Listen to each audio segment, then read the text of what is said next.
continues. Well, good noontime, everybody. A lovely day out there, you must say, right? I mean, that's the kind of thing we wait for in October and November, and it's one of those out there.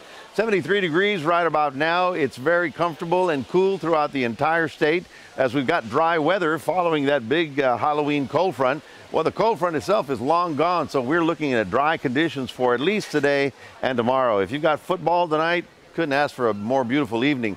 The old frontal system is out in the Gulf of Mexico and it's extending all the way up to the East Coast where they're getting some of that nasty weather there. But we have to look upstream, and upstream for us is this.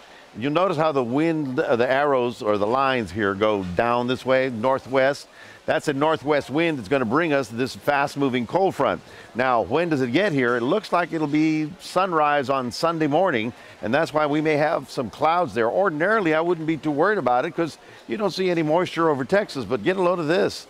There's a couple of tropical storms in the Pacific. The moisture is being tapped in here. In fact, this is kind of bringing it up into this area, and when the front and that moisture sort of integrate, we may have some rain to deal with. Now, here's Future Tracker. Here's your Friday evening, 9:30, looking really nice. Man, along the Bayfront, it's going to be spectacular. Your Saturday is looking mostly pretty good. Lots of sunshine, but we'll pick up a little bit of a south wind, and that'll warm us up to about 78. And then we look for this frontal system. It looks like it'll arrive here early on sunrise on Sunday morning. I got here 4 a.m., just about to approach. You'll notice how there's some front is producing some rain. Most of it will be in the Houston area, but we'll get some of that early on Sunday morning. I wouldn't call it a washout. I'm just going to say it's a little on the damp side with a few light showers coming through.